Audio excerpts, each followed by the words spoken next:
Richard Jewell is directed by Clint Eastwood and stars Paul Walter Hauser, and Sam Rockwell and Olivia Wilde and Kathy Bates and John Hamm and among others. And this tells the true story of Richard Jewell, who was a security guard who worked in Atlanta, Georgia, in 1996 when the events of the Centennial bombing took place in Centennial Park. When we were hosting the Olympics. Yeah, and it deals with the story of the true story about Richard Jewell, who was hailed as a hero when he helped with finding the bomb and that went off, and he was helping people evacuate and everything. And he was the one that found the bomb. He was the one that found the bomb first, and he gets questioned about it by the FBI, and basically the parties involved, the investigation from the government involved, to try to figure out if he's truly the hero that the media has claimed him to be. Exactly, and then while that's going on, you got the media.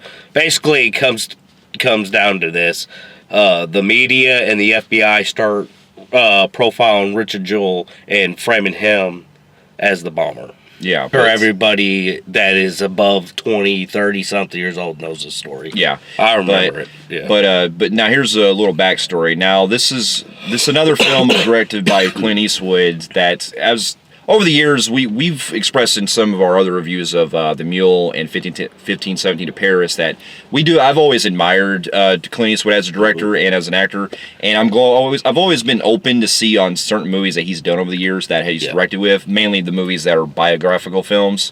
And there was a time when there was actually a lot of great movies that I enjoyed from him, including Mystic River, Gran Torino, and all these other American Sniper and all them. Yeah. So there's been a lot of cases where Clint Eastwood's directed movies that he's done the last few years have been so great. I still need to check that one out. So there's always been those hit and misses ones that don't really appeal to me that much, but depending on the type of story that he does, I'm always interested. And this one, I actually got interested in pretty good. And starting from last year, I can say that it was weird because he had two movies that came out last year, one of them being the worst of his career, which was 1570 Paris, and then The Mule, which I thought was fun. It was a nice way of having him back on the camera. Kind of like, it was probably like the one where he was trying to be more entertaining. Yeah. Not so much as a message, because the guy, he was playing a drug mule. That really happened in real life. And Clint Eastwood does a biography. That's pretty much all he sticks with. Yeah. But with this one, with 1517 to Paris, I don't know what the fuck he was smoking with that. That was bad. I appreciate his attempt at getting the real guys. People, yeah. But, that story could not be told in fucking an hour and a half. That was a pretty bad attempt. Maybe that should have just been left alone. Yeah. But with this one, it got me interested because I've never heard the real life story that happened with this. Yeah. But just from the trailers alone, it got me really interested, especially how we're seeing a guy basically in question of whether or not he's really telling the truth, or if, the media got some on this type of level as a hero, and the other side with the FBI and all that, they're claiming that there's something going on that they're the media called him a hero at first. It was the media that started it. Yeah. Because the FBI kind of hints at it. It's the fucking... And this is why I hate the media, and to this day, I'm glad that this was brought out, because truly, we have that same issue going on today with the media, where you jump to conclusions. You profile somebody based on the way he looks, his demeanor, and everything, and you just go with a story. Yeah. And that's what happened in this film. They went with a story by profiling him as this lone, white, fat man, lives with his mama, must be, obsessed with guns, and pretty much that was it. Yeah. Boom, let's frame him. Yeah, I got you. But it's pretty fucking sickening. But upon finally seeing the movie, I can honestly say that this was quite a pretty great film. It was actually, I think, as far as like biographical movies that just Eastwood has directed, as far as his greats, I think this is his best, I think, since American Sniper. Not on, well, I mean, I like American Sniper a little better. I thought Sniper was better. It's almost on that level. So I think Sniper, he put a lot more effort in that one. Yeah. And then I love Gran Torino. You saw Sully. Yeah, I do. I would say this one's a little bit above Sully. I got you. Yeah. Well, with this one, I can, then to get my pros out of the way with it, The performances are all great. Oh They're all my fantastic. God, I think the one that yes. doesn't get the most, that I think deserves the most credit, is the main guy that plays Richard Jewell. Yeah, Walter Hauser. Walter Hauser, yeah. Yeah, we saw him in that I, Tonya. Yeah. And he's new and upcoming. And they actually do this scene where they actually have the real guy on footage. Clint uses some of the real footage that happened where they talk to the real people during the real events to kind of make it more realistic. And whenever he talked, and we heard the real guy talk. And I've actually looked it up on YouTube and listened. I couldn't believe how spot on this guy was. Not only was his acting demeanor needs credit. And really, honestly, Paul Hauer, or how you say his name, Hauser, he needs to be nominated for an Oscar. Yeah, he definitely does. And not just that, but I love also, I think the really biggest stealer for me was Sam Rockwell. Sam Rockwell, man, that dude is becoming like a legend of acting. Like, I don't know if I can't hate him in anything. Right. The dude just brings everything up a fucking notch. He just has so much energy with him. And let's not forget Kathy Bates. She was really pulling it off. Oh my God, she really had me on almost on the edge of tears, especially the speech she gives about her son. Yeah. Like, it was very heartwarming. And if you actually see the real woman, which Clint invited the real mom on set to kind of give pointers of how it went, and she looks just like Kathy Bates, and they got this look spot on. I thought John Hamm and Olivia Wilde did very good as the dickheaded fuckheads in this film. John Hamm, I love him as an actor. You know, he was great in this film, but he plays it so good, he makes me want to fucking punch him. I know, you're just like, oh man, like the shit I would fucking say to you cocksucker. Yeah. And Olivia Wilde playing the overtop media woman who just, you could tell she's that type of woman you would see in, I'm not trying to get political here, but you would see in those type of media situations like CNN or something. Yeah. Like, I would picture that. Yeah, I got you. When I think of like a crazed woman looking for like a fucking story, and wants to point it at a white person. So, yeah, exactly. And you see that a lot. Yeah. Let's not lie here. Right. You see that a lot. Yeah, exactly. And the other thing I got to appreciate too is how the movie, pinpoints a lot of the things that went down with the guy's life, because he was just trying to just do the right thing and everything, and he got so much attention going on with people accusing him on stuff. You like the way that the guy plays Richard Jewell. He seemed like this. He's a very awkward guy, and he always wanted to be a cop. He respects authority. You could tell that his awkwardness, he probably doesn't have a lot of friends. Yeah. And he's very soft-spoken. Very, very soft-spoken. He seems like the type of guy that, I could see people taking advantage of. And him so scared he doesn't know how to correct it. Yeah. And, it's pretty sad. And the guy, like I said again, that plays him, he did it to a fucking T. He did. I felt so sorry for this guy. I did too. Yeah. And I'm glad Clint fucking went with this story, because this was a story that needed to be fucking told, because this guy got framed for something he didn't fucking do. Thankfully, there was a good ending somewhat, but tragically he died. And it's not a spoiler. Pretty much everybody's looked up the story. Everybody knows the story. It's kind of hard to spoil a biography film that everybody knows about. But if he got his redemption, but shortly after that, he died of heart failure. So he didn't really get to enjoy anything. Yeah, and pretty much they actually proved the stress from the what he went through. Could you imagine being accused of that? And you can't go anywhere. You can't go outside or in public. That caused him his heart to give out. And I can relate to that, because I've always had that feeling, because I deal with personal anxiety in my life, and the type of stress that I would feel and everything, and being accused on stuff, it would get me to a point, because I'm not really used to confrontations. Yeah. So the stress levels would just be so pumped up. Yeah. But anyway, I got another appreciation that I wanted to go back to too, was when we actually see the actual bomb go off. Yeah. Man, that was fucking intense. Yeah, because they don't just Clint does it very well with not just letting it go off instantly. It's actually kind of makes you jump. You're like, you think it's about to go off, then they have kind of trickery playing. Yeah. Kind of like Final Destination type shit.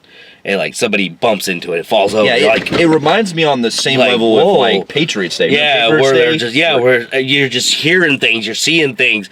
He's just walk around, and he's seeing he feels something, some kind of presence is there, and he can't quite explain it. You get these dickheads fucking with it. Then you almost thought it was this one guy, and it ends up being beer. I mean, it's just I like how he draws it out. Yeah, and that's the only time I think when you draw something out, it works. Yeah, when you do that, you know, the suspense is good, like you just said. So I enjoyed that too. You know, it's got a bleak, eerie look to it. Yeah, this is something unusual because if you notice in like some of Clint's like older other movies, you notice that he uses that kind of like white filter on a lot of his movies. Yeah. This one didn't do that. This one, because in the last couple of years he hired a different cinematographer for his film. Yeah. So he starts to look at things like you can see like more like colorful in this type of movie. Yeah. And I like that because it puts you in the right kind of atmosphere. But going back to another pro I had, which you know it kind of softens the mood a little bit because it is a very deep story. Going back to an actor, Sam Rockwell. Man, the shit he said was fucking hilarious. Yeah. Because he's a lawyer and he knows that Richard Jewell's an easy target and made fun of, and he knows that, so he wants to be the more outspoken. Probably something I would probably do because I'm the Sam Rockwell type of guy where I'd be grabbing my dick. Yeah, suck this. Yeah. When he does that to John Hamm. Oh my God, man! I was like, yes, keep saying bad shit to that motherfucker. Because John Hamm, I mean, you see a bit of a let up with Olivia Wilde's character, but John Hamm is just ruthless. He's a fucking prick in this fucking movie. Yeah, and I just wanted to. I love films that just anger you like that. I want to punch him. To hate. Yeah, I love to hate. I just want to go through that fucking screen like fuck you. Yeah, yeah. But we're not gonna get in the other political part, which we won't mention. But basically, there's some connection with the government, but I will tell you right now, I don't trust the FBI and I don't trust the media. I'll be the first one to admit that. Yeah. I mean, who does? And if you do, I feel sorry for you because, oh man, they tell lies on a daily basis. Yeah, but if I had like really any kind of con I did have would be that there are the time frame the time jumps that they do through the film. Some of the editing, the way it does. They kind of gloss over certain things that they could have explored a little better. Yeah, the movie does kind of like time jump, like in the beginning where it does him like doing 10 years later. Yeah, see what he's saying, basically saying I have that same problem. It's probably one of my biggest gripes was a lot of key things were glossed over, and I think because if we spent so much time, and I get we want to get to know the character, we don't want to throw him in the Atlanta bombing. We want to get to know that Richard Jewell and the personality type of guy he is, and we do get a lot. We get 3 time jumps. We get the 10 years before the bombing, which I think that they didn't really need to do the 10-year, but I think they did that because that's when he met the lawyer. Yeah. So I can see why they did it, but it's glossed over that scene so quick to get to the point where we're at with the bombing, and that's the majority of the film. Only to where we get towards the end, you see him redeemed himself, which I loved. That's a pro. Yeah. But he redeemed himself by not letting his lawyer. He finally had enough and said something. That was cool.